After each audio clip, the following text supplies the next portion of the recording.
ఆనాడు మేడిగడ్డ, అన్నారం, సుందిల్ల, కన్నెపల్లి దగ్గర లక్ష్మి, సరస్వతి, పార్వతి పంపోజులు వీటి ప్రారంభోత్సవం చేసిన తర్వాత 18/5/2020 నాడు మేడిగడ్డ బ్యారేజ్ నిర్మాణంలో లోపాలు ఉన్నాయి, తక్షణమే ఈ లోపాలను సరిదిద్దండి.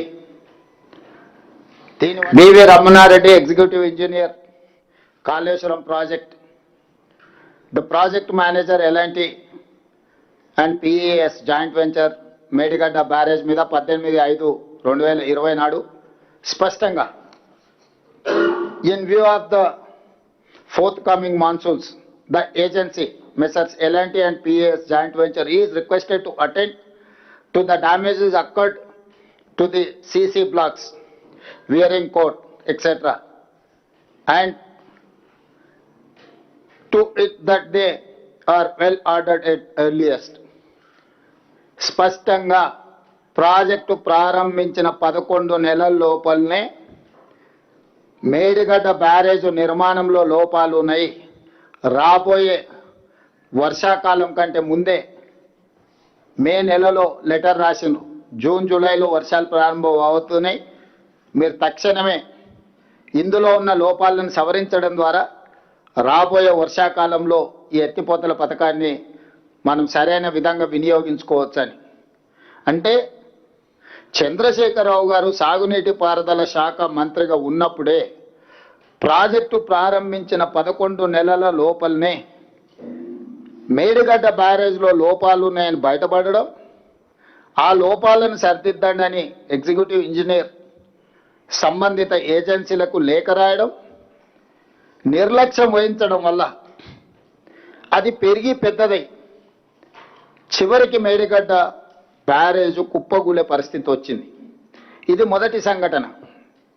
రెండవ సంఘటన జూలై 14, 2022 నాడు గోదావరిలో వరద జలాలు పోటెత్తుతే కన్నెపల్లి, అన్నారం పంపోజులు సేఫ్టీ వాల్ మొత్తం విరిగిపోయి ఆ వరద జలాలు మొత్తం కన్నెపల్లి పంపోజ్ ముంచేసి కన్నెపల్లి పంపోజ్ కూడా పూర్తిగా దెబ్బతిన్నది.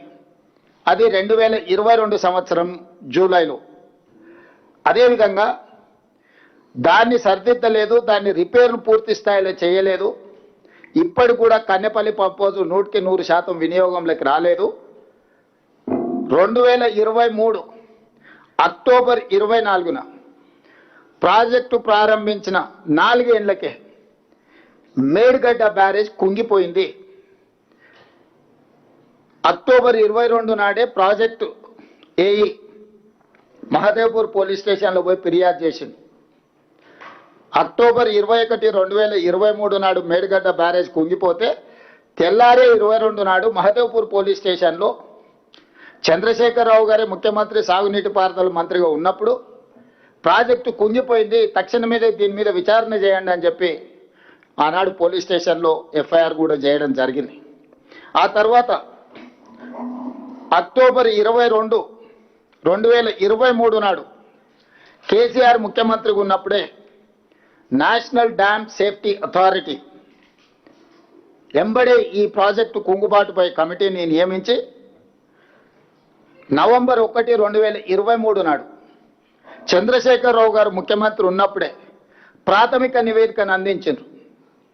మేడిగడ్డ బ్యారేజ్లో ఉన్న లోపాలను, ప్లానింగ్లో ఉన్న లోపాలను, డిజైన్లో ఉన్న లోపాలను, నాణ్యత నియంత్రణ, అదేవిధంగా నిర్వహణ, అంటే planning, designing, construction, operation and maintenance అన్నిట్లలో ఉన్న లోపాలను ఎత్తి చూపుతూ ఈ కారణాల చేత మేడిగడ్డ డ్యామ్ కుంగిపోయింది, ఇందులో ఉన్న కారణాలు అని చెప్పి క్లియర్గా ఎన్డీఎస్ఏ రిపోర్ట్ ఇచ్చింది.